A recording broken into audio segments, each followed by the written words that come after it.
취업엔 2부의 문을 열겠습니다. 네, 취업할 때도 사회생활을 할 때도 매너가 정말 중요하잖아요. 아, 물론이죠. 네, 이 취업엔 오늘 2부 통해서 그 매너에 대한 모든 것 배워보시기 바랍니다. 네, 취업 스타일 업 시간인데요. 여러분 기대 많이 해주시고요. 취업엔 2부 바로 출발합니다.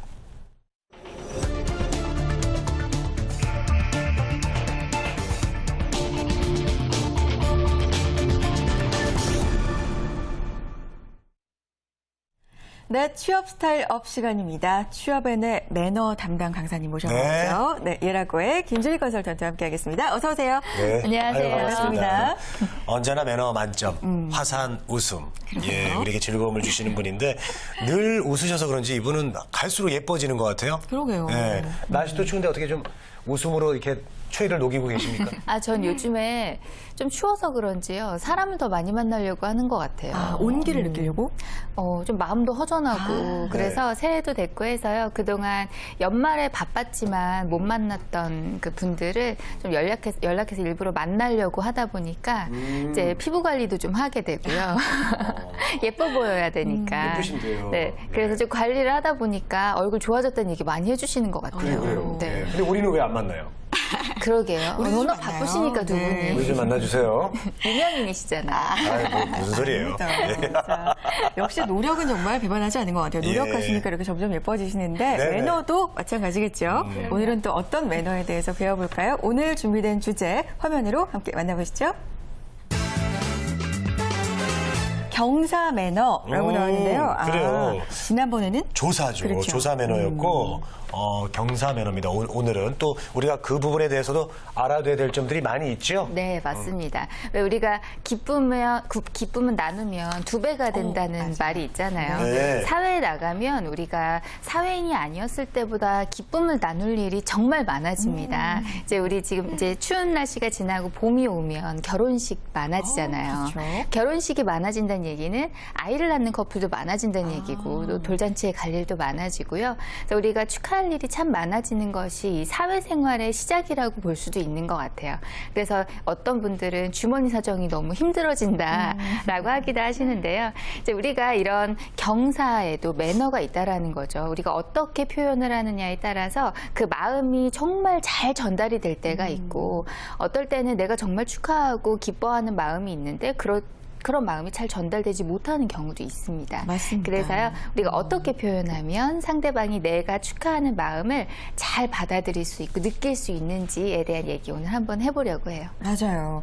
아무리 마음으로는 축하하고 뭐 고맙고 이런 마음이 있어도 표현을 안 하면 전달이 안 되잖아요. 네, 맞습니다. 정말 중요한 일인 것 같은데 경사라고 하면은 여러 가지가 있겠지만 그래요. 출발은 일단 결혼식이 아닐까. 가장 많은 경사. 결혼식에서도 지켜야 될 예의가 있죠. 네, 일단 결혼식에서는 가장 중요한 것은요, 참석하는 거죠. 결혼식 그렇죠. 이제 가주시는 건데요. 우리가 제가 한 조사를 봤는데 미혼 남녀인데요, 결혼을 앞둔 미혼 남녀들을 대상으로 결혼식 날 어떠한 행위가 가장 불쾌할 것 같으냐라는 조사를 했는데요, 약 48% 정도가 뭐라고 대답했을 것 같으세요? 뭐 안 오는 거겠죠? 안 오는 거. 안 오는 거. 안 오는 거 다음에. 문자만 보내는 거 아닐까요? 문자만 안 보내는 오고? 거. 안 오고 문자 보내는 거. 아니면 문자는 조금 낫네요. 돈은 그래도. 좀 줘야 되는데. 네, 그렇죠. 돈을 안 줘요?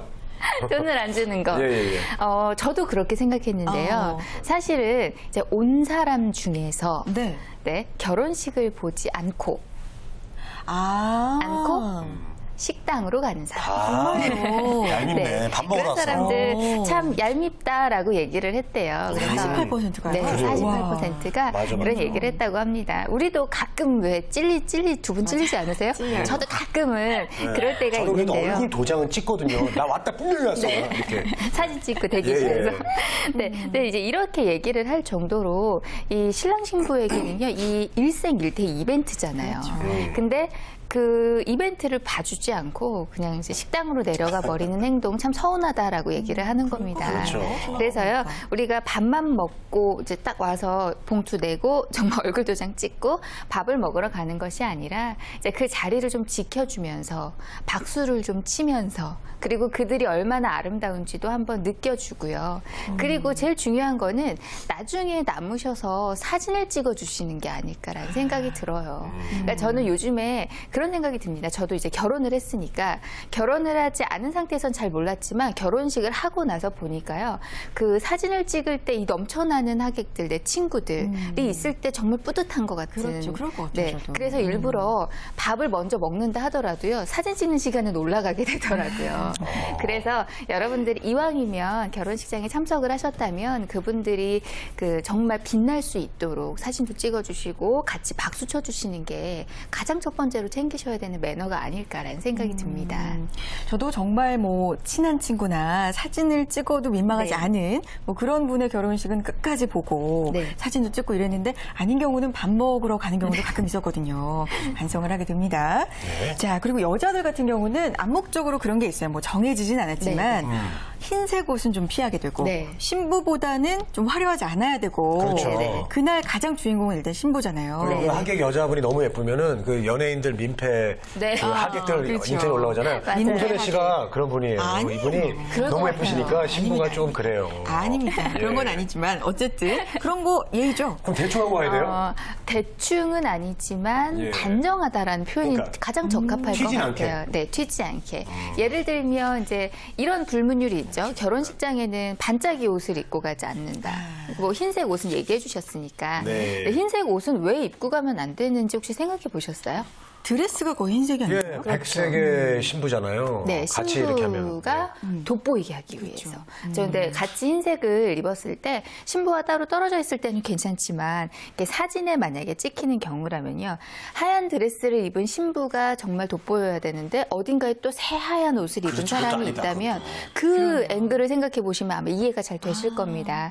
그리고 또한 너무 반짝이는 옷을 입는 것도 신부에게 있어서 예의가 아니라고 볼 수 있고요. 그리고 이제 이런 것들을 여자분들에 해당하는 내용이라면 남성분들은 최소한의 매너, 예를 들면 우리가 정말 특색 있는 연예인이나 이런 경우가 아니라면 이제 실내에서 결혼식을 할 때 모자를 쓰신다거나 또는 선글라스를 쓴 채로 결혼식에 참석을 하신다거나 매너 아니죠. 네, 이런 것들 네. 매너 있는 행동이 아니라고 볼 수 있습니다. 네. 그래요. 그래요. 자, 저번에 이제 조사 매너 때는 이제 부조금 내는 방법을 알려주셨는데요. 또 축의금 전달할 때는 또 이게 어떤지 궁금한 게 저 같은 경우는 이제 친구들이 장가를 많이 갔잖아요. 그래서 가면은 이제 그 이름을 적고 이렇게 그 신랑 쪽에다 내는 게 아니라 네. 우리끼리 모아가지고 저희도 용돈 그렇게 내라. 그래서 이렇게 호주머니에 푹 찔러주고 그래가지고 신랑이 그냥 호주머니에 빵빵하게 그냥 들어가는데 예. 신부는 어떤지 아세요? 예, 신부는 어디다 집어넣어요? 여동생이나 친한 네. 친구나 옆에 이렇게 맞아요. 있어요. 아, 그러면 이렇게 그렇죠. 받아주고 도와주는 친구들이 있죠. 예. 이렇게 하는데 네. 그거 왜 그렇게 하는 게 맞아요? 아니면 그냥 정상적으로 신랑 쪽에다가 이렇게 이름을 쓰고 내는 게 좋아요? 이제 부모님들도 예전에는요, 이제 그게 조금 암암리에 진행이 됐지만 네. 요즘에는 부모님들도 굉장히 이제 서구식 그리고 쿨한 사고방식을 가지시게 네 돈 돼서요. 이거 네가 가져라. 그렇죠. 왜냐하면 품앗이기 때문에 우리 문화가 내가 받은 거를 또 돌려줘야 되잖아요. 그렇기 때문에 부모님도 어느 정도 이해를 하시기 때문에 만약에 신부 옆에 신부만큼 아름다운 친구분이나 어떤 분이 가방을 들고 서 있다. 그럼 이제 그분에게 드리는 것도 내가 드려야 되는 경우에는 그리고 받아야 되는 알고 보니 경우에 그분이 모르는 사람이야. 그 어떻게? 예, 그런 도난 사고도 있더라고요. 그런 일은 없기를 바랍니다. 네, 이제 일단 그런 경우에는 그 친구분에게 전달하시면 되는데요. 네. 일단 봉투를 준비를 하셔야 되니까 이 봉투를 준비를 하실 때는요, 그냥 말끔한 봉투에 쓰시는 건 다 아실 텐데 거기에 이름만 쓰지 마시고 축하문을 한번 적어보시는 게 어떨까 생각이 들어요. 이제 요즘엔 예전에는요 이게 단자에 쓰는 이제 아주 정식 방법이 있었지만 요즘에는 그냥 캐주얼하게 봉투에다가 같이 축하의 메시지와 이름을 쓰는 경우가 있습니다. 또 예전에는 한 면에는 이름을 쓰시고 한 면에는 축하의 메시지를 쓰셨는데요. 요즘에는 이제 정리하는 사람 좀 편하라고 메시지와 이름을 한 면에 같이 쓰기도 해요. 이렇게 해서 전달을 하는 경우도 있죠. 그리고 거기에다가 뭐 축결혼이란 말을 쓰기도 하고요. 근데 우리가 결혼이란 말을 우리 잠깐 지나가는 한번 그 뜻을 한번 풀이를 해보면 이 우리가 결혼이라고 하는 것은 일본식 표현이 표현이라고 얘기를 합니다. 그래요? 네, 그 우리나라의 이제 고유한 언어로는 혼인이라고 얘기를 한대요. 그 이유가 뭐냐면, 혼인. 네, 혼은 장가들 혼이고요. 인은 시집갈 인이래요. 그래서 남녀 모두가 쓸 수 있는 의미를 담은 그 단어는 혼인이라고 하고요. 네. 이제 결혼에는 혼자, 남자에 해당하는 결혼 축하의 메시지만 들어있다라고 해서 신부에게 봉투를 전달할 때는 결혼이란 말을 쓰는 거를 엄격하게는 예법에 의해서는 맞지 않다라고 얘기를 하는 장가 겁니다. 간다고 해야 되는 거니까. 근데 이제 뭐 요즘에는 혼용해서 쓰니까요. 네. 이제 뭐 결혼을 쓰지 마시란 얘기는 아니지만 한번 알고 계시면 좋겠다라는 혼인으로 생각이 써야겠네. 네, 들어서 근데 그게 좀 더 어색하긴 하다. 네. 홍선혜 씨 혼인식에 다녀오겠습니다.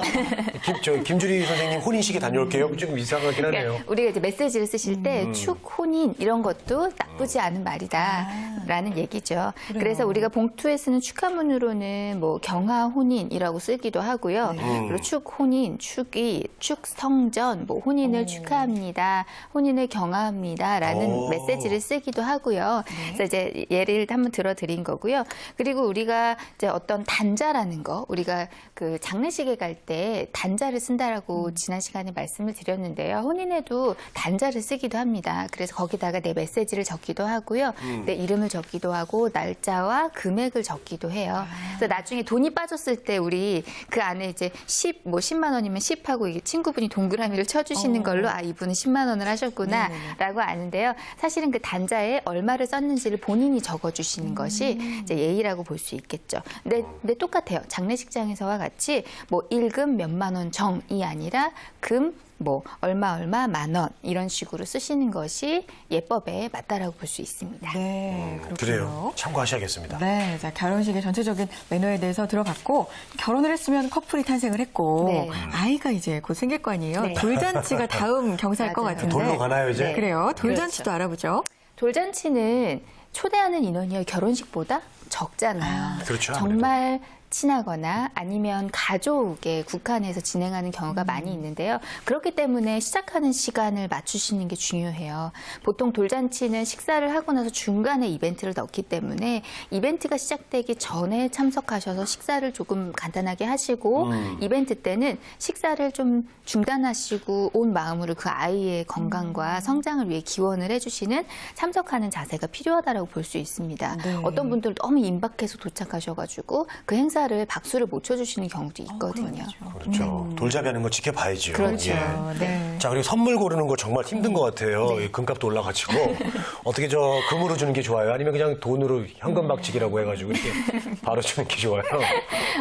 제가 엄마라면 뭐 금보다는 돈이 좋지 않을까라는 생각이 들어요. 요즘에 너무 부담스럽기 때문에 개인이 돌반지를 하는 게 좀 너무 힘들 수 있거든요. 네. 그래서 이제 일정한 금액으로 현금을 하기도 하는데요. 뭐 어떤 경우에는 저는 책을 선물해 보기도 했고요. 그러니까 아이를 위한 뭐 돈은 많이 하고 옷이나 신발을 하시는 경우가 있는데 그런 경우에 마음에 들지 않을 수 있고 맞지 않을 수가 있기 때문에요. 저는 이제 추천 전문가의 추천을 받아서 책을 한번 선물해 본 적이 있고 부모님 되게 좋아하시더라고요. 그리고 또 하나의 방법은 부모의 선물을 해보시는 것도 하나의 방법입니다. 1년 동안 키우느라 고생하셨어요 라는 의미로 그 부모를 위한 선물을 준비해 보시는 것도 또 센스 있는 방법일 수 있겠죠. 그러네요. 또, 예. 네. 전환이군요. 생각의 전환. 자, 오늘은 경사, 결혼식과 돌잔치에 대해서 알아봤는데 끝으로 마지막으로 당부하고 싶은 말씀 좀 전해주세요.